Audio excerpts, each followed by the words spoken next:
Student, कैसे हो आप सब? I hope you all are doing good. तो आज हम क्या पढ़ेंगे? सेक्शन 3 की डेफिनेशन चल रही हैं, proved, disproved, not proved, right. इनको पढ़ेंगे। तो कोई भी चीज़ प्रूव्ड कब मानी जाएगी? हमारा एविडेंस एक्ट क्या कह रहा है? क्योंकि हम एक कॉमन सेंस से भी बात करें तो जब हम कहते हैं ना कि ये चीज़ प्रूव्ड है, इसका मतलब है ये ऐसा है, जो भी कहा जा रहा है वो वैसा है। डिसप्रूव्ड मतलब जो कहा जा रहा है, जो बताया जा रहा है वो वैसा नहीं है। नॉट प्रूव्ड मतलब पता नहीं चल रहा हमको। इसी को इंडियन एविडेंस एक्ट ने क्या डिफाइन करा हुआ है? देखो, प्रूव्ड में क्या है? After considering matter before. अब किसके बिफोर है? The court. तो ये कोर्ट क्या करेगा? बिलीव्स। दो चीज़ हो सकती हैं। Court believe that it exist. ठीक है, एक तो ये चीज़ है, कोर्ट को विश्वास है वो जो मैटर उसके सामने है, जो एविडेंसेस लाए गए, जो फैक्ट इन इशू था या रेलेवेंट फैक्ट थे, उनको प्रूव करने के लिए जो एविडेंसेस लाए गए, उन सबको सुनने के बाद या उसको डिसप्रूव करने के लिए अपोजिट पार्टी भी कुछ लाई, बट सारे मैटर को कंसीडर करने के बाद कोर्ट को ये लग रहा है कि ये चीज़ एग्जिस्ट करती है, बिलीव कर लिया कि इट एग्जिस्ट।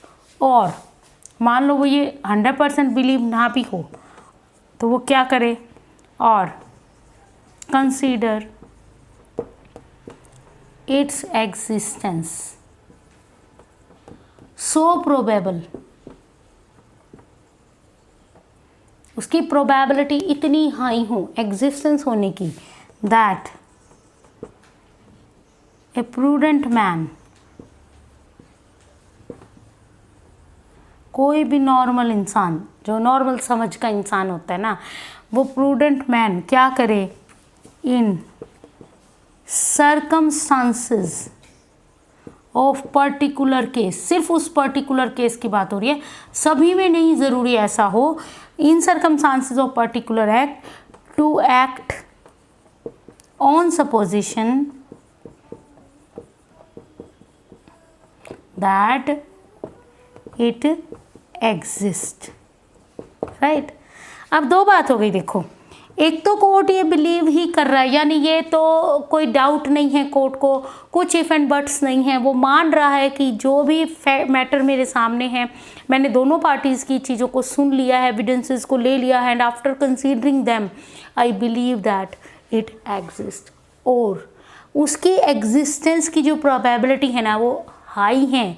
कैसे उसने पता किया? कहते हैं कोर्ट की तरह से मत देखो, एक प्रूडेंट मैन भी अगर उस पर्टिकुलर सर्कमस्टांसेस में, पर्टिकुलर केस के सर्कमस्टांसेस में एक्ट करेगा ना, तो वो भी ये मानेगा कि जो ये जो चीज़ है ना ये एग्जिस्ट करती है, वो एक्ट करेगा on supposition that this thing exist. For example, अगर कोई इंसान किसी को बार बार स्टैपिंग कर रहा है, डिस्पाइट ऑफ कि वो रोक रहा है, वो मना कर रहा है, भीड़ इकट्ठी हो गई है बट वो रुक नहीं रहा, तो नॉर्मल बंदे भी क्या कहेंगे? ये मर्डर है, एक्सीडेंट नहीं है। कोर्ट तो मर्डर को प्रूव करेगा ही, यानी जो अगर एविडेंसेस लाएंगे उसमें भी ये साबित हो गया कि इट इज़ मर्डर। मगर अगर उन एविडेंसेस को कोर्ट के नज़रिए से ना भी देखो, अगर उस सर्कमस्टेंसेस को देखो पर्टिकुलर केस में, तो एक नॉर्मल प्रूडेंट मैन भी ये मानेगा कि ये मर्डर ही था, ये एक्सीडेंट भी नहीं था, ये सुसाइड भी नहीं था, राइट। या कुछ जो हम कहते हैं कि डाउट अगर है लेकिन प्रोबेबिलिटी इतनी हाई होनी चाहिए कि कोर्ट तो कोर्ट, एक नॉर्मल इंसान भी बिलीव कर ले उसकी एग्जिस्टेंस को, राइट। डिसप्रूव इसका बिल्कुल अपोजिट है, यही फैक्ट्स हैं, मगर यहाँ पे क्या आ जाएगा? Considering the matter before it, court does not believe, यानी डज नॉट बिलीव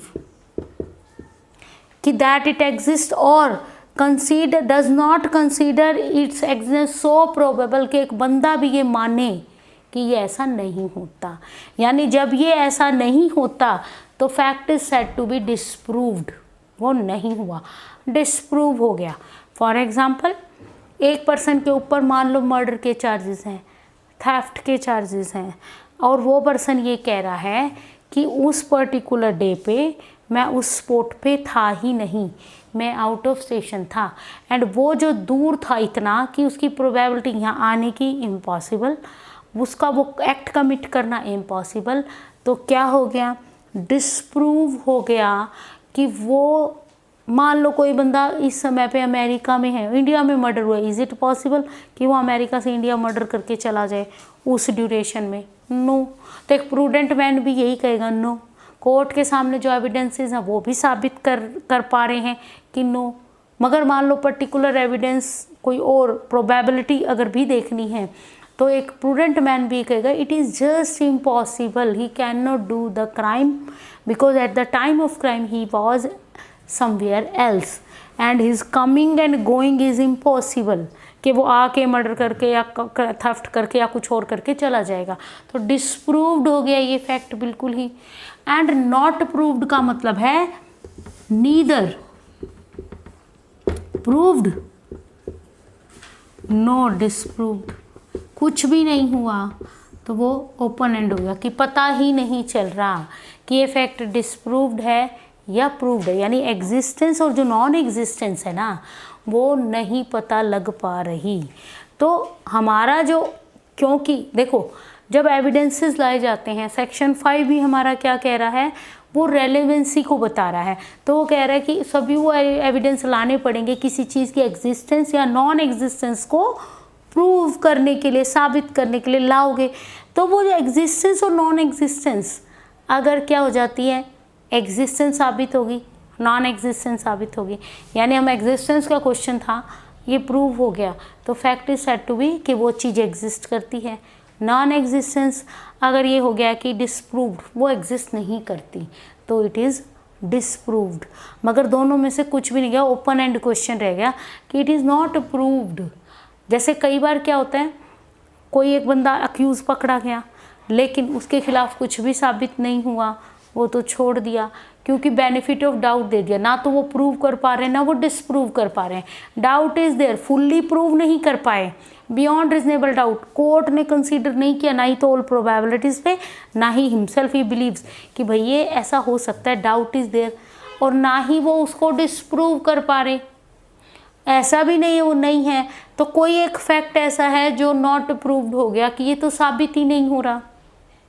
लेकिन जो चीज़ साबित भी नहीं हो रही मान लो, तो जो जिसने एजर्ट किया फैक्ट, यानी एक बंदे ने उस पर इल्ज़ाम लगाया था कि he has done something you know crime और रॉन्ग, तो वो साबित नहीं पा रहा, वो डिसप्रूव हो रहा है या वो नॉट प्रूव हो रहा है। दोनों ही सूरत में benefit of doubt goes to accuse, at least वो प्रूव नहीं कर पाए तो या तो वो डिसप्रूव होगा या वो नॉट प्रूव हो जाएगा।